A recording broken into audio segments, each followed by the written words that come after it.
Hello everyone, आज अपना new chapter start हो रहा है मेजर ऑफ स्क्यूनेस। ठीक है, ਹੁਣ ਇਹਦੀ ਸਕਿਊਨੈਸ ਮੇਜਰ ਆਫ ਸਕਿਊਨੈਸ ਆਪਾਂ ਕਿਉਂ ਕਰਦੇ ਆ। ਇਹ ਤੁਹਾਨੂੰ ਮੈंने ਪਿੱਛੇ ਵੀ ਚੈਪਟਰ ਦੇ ਵਿੱਚ ਕਵਰ ਕਰਵਾਇਆ ਸੀ। ਮੇਜਰ ਆਫ ਸੈਂਟਰਲ ਟੈਂਡੈਂਸੀ ਦੇ ਵਿੱਚ ਤੁਹਾਨੂੰ ਮੈंने ਕਵਰ ਕਰਵਾਇਆ ਸੀ ਸਿਮੈਟ੍ਰੀਕਲ ਸਿਮੈਟ੍ਰੀਕਲ ਕਰਵਸ ਕਿਹੜੇ ਹੁੰਦੇ ਨੇ। ਸਿਮੈਟ੍ਰੀਕਲ ਕਰਵਸ ਕਿਹੜੇ ਹੁੰਦੇ ਨੇ ਜਿੱਥੇ ਮੀਨ ਮੋਡ ਮੀਡੀਅਨ ਤਿੰਨੋਂ ਇਕੁਅਲ ਹੁੰਦੇ ਨੇ। ਏਸਿਮੈਟ੍ਰੀਕਲ ਕਰਵਸ ਕਿਹੜੇ ਹੁੰਦੇ ਨੇ ਜਿੱਥੇ ਆਪਾਂ ਨੈਗੇਟਿਵ ਫॉल ਵੀ ਹੁੰਦਾ ਜਿੱਥੇ ਆਪਣਾ ਪੋਜ਼ਿਟਿਵ ਫॉल ਵੀ ਹੁੰਦਾ। ठीक है, पॉजिटिव फॉल इन ये नैगेटिव फॉल हो रहा है। ठीक है, एक पॉजिटिव फॉल होंगे जिथे अपन वैल्यू अपनी पॉजिटिव आती है that मीनस it is a positive skewed curve. तो जिथे नैगेटिव आती है that is negative skewed curve. Skewness basically का मतलब की होंगे, स्क्यूनेस का मतलब होगा एसिमैट्रिकल। ठीक है, स्क्यूनेस का बेसिकली मतलब हो गया asymmetrical, refers to asymmetry of frequency distribution. ठीक है, जिन्नी भी अपनी फ्रीकुएंसी ਨੂੰ ਆਪਾਂ ਡਿਸਟ੍ਰੀਬਿਊਟ ਕਰਦੇ ਹਾਂ ਉਹਦੇ ਵਿੱਚ ਆਪਣੇ ਕੋਲ एसिमैट्रिकल कर्व फॉर्म ਹੁੰਦਾ ਤਾਂ ਉਸ ਨੂੰ ਆਪਾਂ स्क्यूनेस ਕਰਦੇ ਹਾਂ। ठीक है, स्क्यूनेस का मतलब डेफिनेशन की होगी when a series is not symmetrical, जब सीरीज सिमेट्रिकल नहीं होंगी, इक्वल नहीं होंगी। ठीक है, जिदा ये सिमेट्रिकल है इक्वल है तो इत्थे तीनों ही वैल्यूज़ अलग अलग ने, इत्थे भी तीनों वैल्यू अलग अलग ने, इत्थे इक्वल है। ठीक है, जो इक्वल नहीं होंगी तो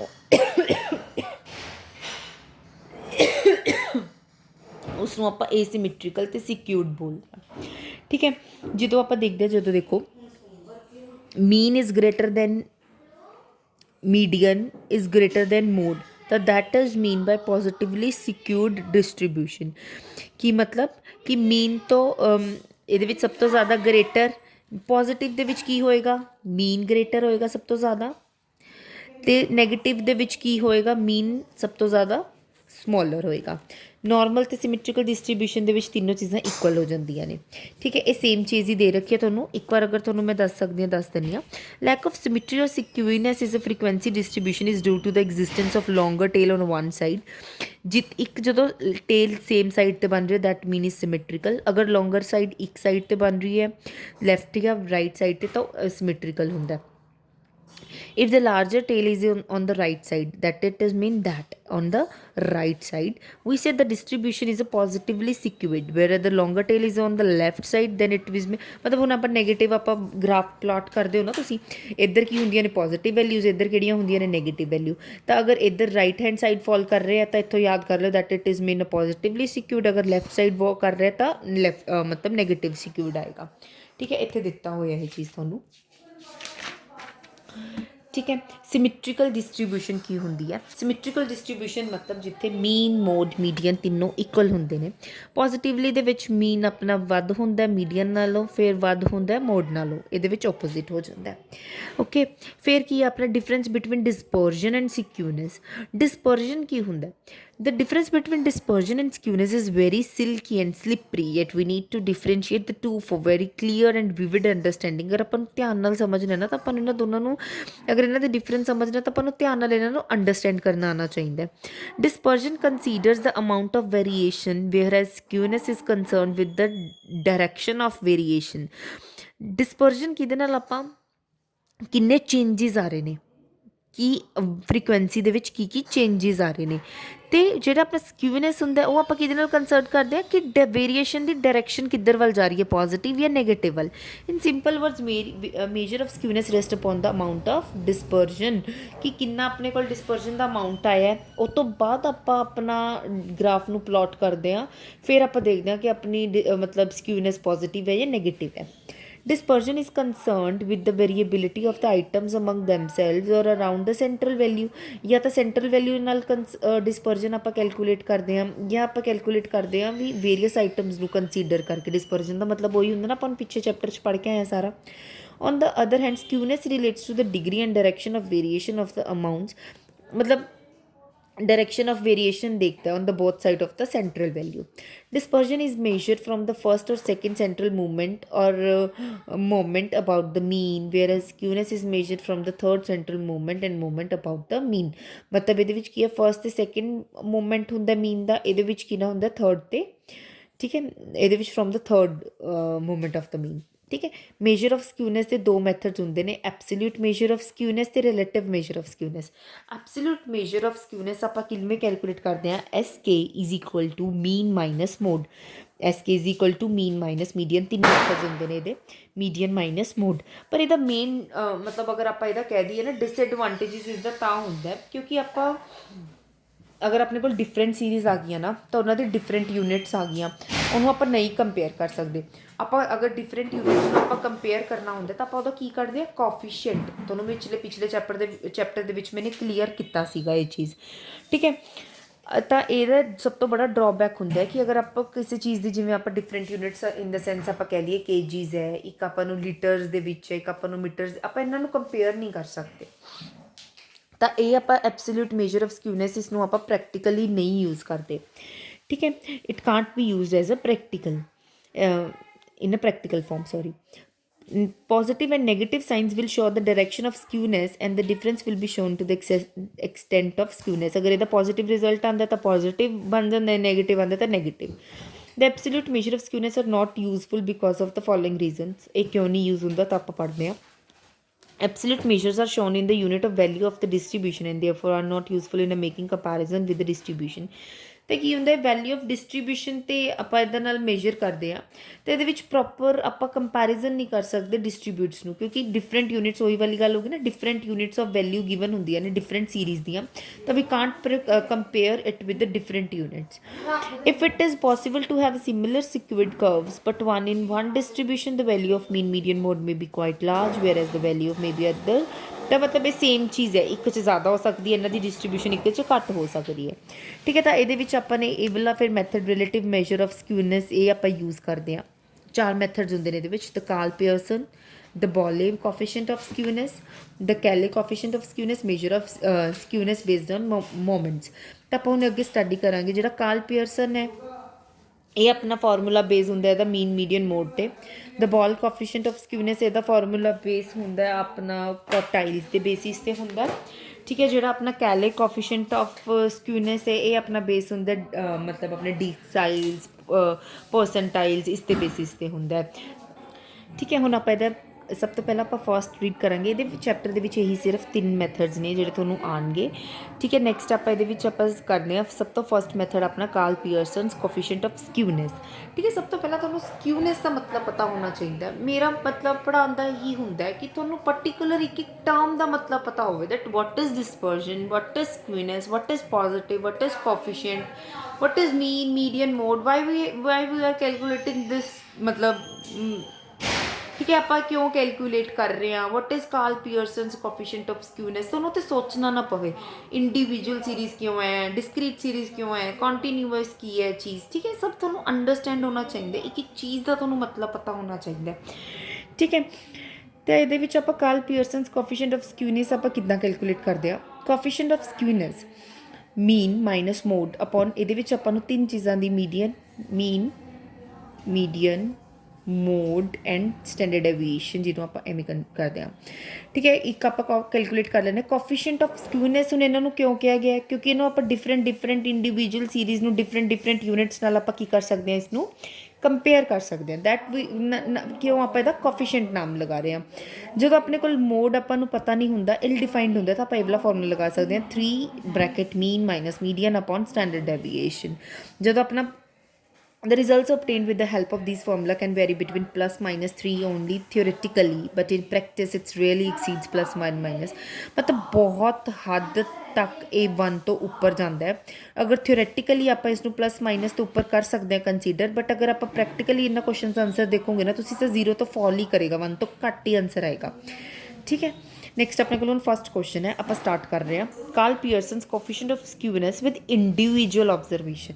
इंडिविजुअल सीरीज़ दे रखी है थोनों, तुसी पहले इहदा मी कड्डो मीन, ठीक है। इन्होंने चलो मोड के अकॉर्डिंग कड्डे, इन्होंने मोड ले लिया, मोड कढ़ लिया। आप मोड क्यों कैलकुलेट करते सी, अकरेंस ऑफ किदा सब तो ज़्यादा ट्रेंड चल रहा है, ठीक है। That is mode. मोड का की मतलब होंगे भी जो ज़्यादा अजकल चीज़ ट्रेंड दे विच है, फैशन दे विच है, तो किहड़ी चीज़ ज़्यादा टर्म कर रही है, 4, तो 4 मोड हो गया अपना, ठीक है। मोड हो गया 4। फिर आप की करते हैं, देखो स्टैंडर्ड डेविएशन कैलकुलेट करो। मोड तो पहला तुसी की करो, अपना मीन कढ़ लो। 1 5 4 9 9 5 14 14 प्लस 6 20 20 डिवाइडेड बाय 1 2 3 4 5 5, तो अपना मीन कितना आ जाएगा अपने को 4, ठीक है, मीन आ गया अपने को 4, मोड आ गया अपने को 4। तो अगे नैक्सट की कैलकुलेट करते हैं आप, तो एक्स माइनस एक्स बार, पहला आप फिर 1 minus 4 minus 3, 4 minus 4 0, 4 minus 4 0, 5 minus 4 1, 6 minus 4 2, फिर आप ਇਹਦਾ ਸਕੁਅਰ ਕਰਦੇ ਹਾਂ, करता 14 divided by number of terms 5, 2.58 ਸਾਨੂੰ कैलकुलेटर की जरूरत पेगी, 1.67 आ जाएगा। फिर कोफिशिएंट ऑफ स्क्यूनेस आप किद्दां कड्डांगे, क्योंकि मेन फॉर्मूला तो अपना वही है ना, इत्थे तो आप फॉर्मूले च जो अपन चीज़ रिक्वायर्ड है वो आप ऊपर कढ़ लिया। मीन कितना है अपने को 4, मोड कितना 4 डिवाइडेड बाय 1.67, तो अपने को 0 आंसर आ गया। तो दैट इट मीन कि अपना 1 तो भी थोड़ा आंसर आया करेगा हर क्वेश्चन का। नैक्सट अपने को मैथड है डिस्क्रीट सीरीज़। डिस्क्रीट सीरीज़ ਦੇ ਵਿੱਚ ਆਪਣੇ ਕੋਲ ਕੀ ਗਿਵਨ ਹੁੰਦੀਆਂ ਨੇ, ਆਪਣੇ ਕੋਲ ਇੱਕ ਸੀਰੀਜ਼ ਦਿੱਤੀ ਹੁੰਦੀ ਹੈ, ਉਹਦੇ ਵਿੱਚ ਆਪਾਂ ਨੂੰ ਫ੍ਰੀਕੁਐਂਸੀ ਦੇ ਰੱਖੀ ਹੁੰਦੀ ਹੈ ਕਿ ਇੰਨੀ सीरीज़ किन्ने नंबर्स की सीरीज़ है। ठीक है, फिर आप की करते हैं, सब तो पहला लिख लो 4.5, 5.5 लिख ली सारी। फिर आप की कर लिया वह नंबर ऑफ टर्म्स टोटल कर लिया 500। तुसी मोड ही कैलकुलेट करो, मोड आप किवें कैलकुलेट किया, ये इन्होंने देखो मोड कैलकुलेट किया है, जी टर्म ज़्यादा रिपीट हो रही है, देखो 1 2 3 ओके फाइन, एक सेकेंड। देखो अगर तुमने हुण मोड कैलकुलेट करना है, तुसी इंस्पैक्शन मैथड अपना लगाओगे, थोनों मैंने पिछे पूरी क्लासिस के विच इंस्पैक्शन मैथड पढ़ाया गया तो की हुंदा 8.5 करके आपने मोड की वैल्यू कंसीडर कर ली कि किहदे विच ज़्यादा नंबर ऑफ फ्रीकुएंसीज आ रही ने। देखो 35 40 48 100 125 87 43 22 किहदे विच ज़्यादा फ्रीकुएंसी आ रही है 125, तो दैट इट मीनस 8.5 के नाल अपना मोड आ गया। अगर किसी की भी मर्जी है ना, किसी ने पहला मीन कढ़ना है मीडियन कढ़ना है, तो ये वाला फॉर्मूला भी लगा के अगर क्वेश्चन करेगा तो वह आंसर आ जाएगा। अगर किसी को मोड के कन्फ्यूजन है, जिसका मीन तो मीडियन प्रॉपर अच्छे तरीके नाल क्लीयर आउट है। ठीक है, फिर तुसी अपना मोड कढ़ दिया 8.5। ठीक है, फिर तुसी अपना कढ़ोगे स्टैंडर्ड डेविएशन, पहला तुसी मीन कढ़ो अपना 500। ओके, मीन कैलकुलेट करो, अपने को की है नंबर ऑफ टर्म्स किन्ने ने अपने को 500। ठीक है, तुसी की करोगे, पहला सब तो पहला अपना मीन कैलकुलेट करो minus mode upon standard deviation. Mean तुसी किद्दां कैलकुलेट करोगे, अज्यूम मीन करोगे, प्लस इन्होंने अज्यूम मीन वाला मैथड लगाया है summation of F D x upon number of terms. Assume mean कितना इन्होंने किया 7.5, 7.5 के नाल डिफरेंशिएट करना अपने एक्स सीरीज़ में 4.5 माइनस 7.5, 5.5 माइनस 7.5, 6.5 माइनस 7.5 इदा फर्दर कंटिन्यू करोगे, फिर इन्होंने फ्रीकुएंसी नाल मल्टीप्लाई करोगे तो को आंसर आ जाएगा 283 डिवाइडेड प्लस 7.5। ठीक है, आंसर आ जाएगा अपने को 8.066 अपना आ जाएगा मीन। फिर तुसी कैलकुलेट करना है स्टैंडर्ड डेविएशन, थोड़ा सारा पिछले चैप्टर्स के विच क्लीयर है। फिर फॉर्मूला अप्लाई करोगे -2.44 आ जाएगा, तो ये नैगेटिव स्क्विड कर्व बनेगा। ओके, नैक्सट अपने को हैगा कॉन्टीन्यू सीरीज़। कॉन्टीन्यू सीरीज़ के विच आपां की करांगे, अपने को कॉन्टीन्यू सीरीज़ दी हुई है 0 to 10 अबव दी तरह 0 10 to 20 20 to 30 30 to 40 40 to 50 60 and further so on 80 to 90 frequency दे रखी है आपां इत्थे। हुण अपने को देखो फ्रीकुएंसी किवें दे रखी है, मोर देन अबव 0 to 10 तुहानूं इत्थे अंडरस्टैंड करना है दैट इज़ अ मतलब कम्यूलेटिव फ्रीकुएंसी गिवन है अपने को, या नॉर्मल फ्रीकुएंसी गिवन है अपने को। ठीक है, तो ये देखो नीचे क्योंकि इत्थे इंक्रीज़ है, इत्थे फॉल कर रही है, तो तुसी आइडिया लगा लिया करो कि that is a cumulative frequency. तो तुसी किद्दां कैलकुलेट करोगे 150 minus 140 10, 140 minus 100 40, 100 minus 80 20, 80 80 0, 80 70 10, 70 minus 30 40, 30 minus 14 16, 14 minus 0 14, 0 minus 0 0, तो टोटल कितना आ जाएगा 150। Then it should be matched with this first column. Okay, तो मिड वैल्यू तुसी कैलकुलेट कर लो, अज्यूम मीन कर लो 45, इन्होंने अज्यूम मीन 45 कर लिया, तो mid value minus assumed mean वो तुसी अज्यूम्ड वैल्यू वो कर लिया। फिर तुसी एदा कॉमन डिफरेंस नाल डिवाइड करते सी, तुसी 10 ले लिया कर लिया, फिर इसनू फ्रीकुएंसी दे नाल मल्टीप्लाई करना कर लिया। फिर is the square 4 4 16 multiply by 10 dx the square। okay, 40 the 4 4 16 into 10 160 is the square करो। फिर कम्यूलेटिव फ्रीकुएंसी थोड़े को ए सी देखो कम्यूलेटिव फ्रीकुएंसी 10 50 70 70 80 ਇਹ ਤੁਹਾਡੇ ਕੋਲ ਸਾਰੀ ਹੋਗੀ ਕਮਿਊਲੇਟਿਵ ਫ੍ਰੀਕੁਐਂਸੀ। ਠੀਕ ਹੈ, ਫਰਦਰ ਕਿਉਂਕਿ ਤੁਹਾਨੂੰ ਇੱਥੇ ਵਧਾ ਕੇ ਦਿੱਤੀ, ਮਤਲਬ ਇੱਥੇ ਜੋ ਵੀ ਅਨਡਿਸਟ੍ਰੀਬਿਊਟਡ ਫ੍ਰੀਕੁਐਂਸੀ ਹੁੰਦੀ ਹੈ ਉਸ ਨੂੰ ਆਪਾਂ ਤੁਸੀਂ ਡਿਸਟ੍ਰੀਬਿਊਟ ਕਰਨਾ ਹੁੰਦਾ ਤਾਂ ਉਸਨੂੰ ਕਮਿਊਲੇਟਿਵ ਫ੍ਰੀਕੁਐਂਸੀ ਹੀ ਬੋਲ ਦਿੰਦੇ ਨੇ। ਫਿਰ ਤੁਸੀਂ ਆਪਣਾ ਫਰਦਰ ਮੀਨ ਦਾ ਫਾਰਮੂਲਾ ਲਗਾਓ, ਅਜ਼ਿਊਮ ਮੀਨ ਕਰਕੇ 39.26, ਫਿਰ ਸਟੈਂਡਰਡ ਡੇਵੀਏਸ਼ਨ ਦਾ ਫਾਰਮੂਲਾ ਲਗਾਓ। ਇੱਥੇ ਡਿਸਕ੍ਰੀਟ ਸੀਰੀਜ਼ ਦੇ ਵਿੱਚ ਕੰਟੀਨਿਊ ਸੀਰੀਜ਼ ਦੇ ਵਿੱਚ ਆਪਾਂ ਇਨਟੂ ਕਾਮਨ ਡਿਫਰੈਂਸ ਵੀ ਕਰਦੇ ਹਾਂ। ਠੀਕ ਹੈ, ਫਿਰ ਤੁਸੀਂ ਕੀ ਕਰੋ, ਆਪਣਾ ਇਹ ਲਗਾਓ ਫਾਰਮੂਲਾ ਮੋਡ। ਦੇਖੋ ਬਾਈ ਇੰਸਪੈਕਸ਼ਨ ਮੈਥਡ, ਕਿਉਂਕਿ ਆਪਾਂ ਇਹਦੇ ਵਿੱਚ ਆਪਣਾ ਮੋਡ ਫਾਈਂਡ ਆਊਟ ਕਰਨਾ ਬਹੁਤ ਮੁਸ਼ਕਿਲ ਹੋ ਜਾਏਗਾ ਜਦੋਂ ਤੁਹਾਨੂੰ ਕੰਟੀਨਿਊ ਸੀਰੀਜ਼ ਦਿੱਤੀਆਂ ਹੁੰਦੀਆਂ ਨੇ। ਠੀਕ ਹੈ, ਫਿਰ ਆਪਾਂ ਕਿਹੜਾ ਮੈਥਡ ਲਗਾਉਂਦੇ ਸੀ, ਉਹ ਵਾਲਾ ਗਰੁੱਪਿੰਗ ਟੇਬਲ ਵਾਲਾ, ਟਿਕ ਕਰਨ ਵਾਲਾ, ਤਾਂ ਉਹਦੇ ਨਾਲ ਬਹੁਤ ਲੌਂਗ ਚਲਾ ਜਾਂਦਾ। ਠੀਕ ਹੈ, it's okay with discrete series, with individual series you can adopt a mode, ਕਿਉਂਕਿ ਤੁਸੀਂ ਉਹਦੇ ਵਿੱਚ ਜਸਟ ਚੈੱਕ ਕਰਨਾ ਵੀ ਕਿਹਦੇ ਵਿੱਚ ਸਭ ਤੋਂ ਜ਼ਿਆਦਾ ਫ੍ਰੀਕੁਐਂਸੀ ਫੋਲ ਕਰ ਰਹੀ ਹੈ। ਅਤੇ ਇਹਦੇ ਵਿੱਚ ਤੁਸੀਂ ਸਭ ਤੋਂ ਪਹਿਲਾਂ ਹੁਣ ਆਪਣਾ ਮੀਡੀਅਨ ਕੈਲਕੂਲੇਟ ਕਰੋਗੇ, ਉਹੀ formula 3 mean minus median upon standard deviation, median n/2। 75th term ਕਿਹਦੇ ਵਿੱਚ ਕਲਾਸ ਦੇ ਵਿੱਚ ਫੋਲ ਕਰੇਗਾ, 75th ਟਰਮ ਦੇਖੋ ਇਹਦੇ ਵਿੱਚ ਆਪਾਂ ਚੈੱਕ ਕਰਦੇ ਸੀ ਨਾ, 75th ਟਰਮ ਕਿਹਦੇ ਵਿੱਚ ਕਲਾਸ ਦੇ ਵਿੱਚ ਫੋਲ ਕਰੇਗਾ, 80 40 to 50। ਫਿਰ ਲੋਅਰ ਟਰਮ n/2, ਕਮਿਊਲੇਟਿਵ ਫ੍ਰੀਕੁਐਂਸੀ ਆਪਾਂ ਕਿਹੜੀ ਵਾਲੀ ਲੈਂਦੇ ਸੀ, ਉੱਪਰ ਵਾਲੀ, ਫ੍ਰੀਕੁਐਂਸੀ ਆਪਾਂ ਸੇਮ ਵਾਲੀ ਲੈਂਦੇ ਸੀ, ਉਹਦੇ ਨਾਲ ਕੈਲਕੂਲੇਟ ਕਰਕੇ ਤੁਸੀਂ ਇਹ ਵਾਲਾ ਫਾਰਮੂਲਾ ਲਗਾਉਣਾ ਹੈ। ਓਕੇ, ਫਿਰ ਆਪਣੇ ਕੋਲ ਨੈਕਸਟ ਤੁਹਾਡੇ ਕੋਲ ਕੰਟੀਨਿਊ ਸੀਰੀਜ਼ ਦੀ ਇਹੀ ਹੋਰ ਐਗਜ਼ਾਮਪਲ ਹੈ। ਇਹ ਐਕਸਰਸਾਈਜ਼ ਹੈ, ਇਹ ਤੁਸੀਂ ਆਪਣਾ ਸੋਲਵ ਕਰਿਓ।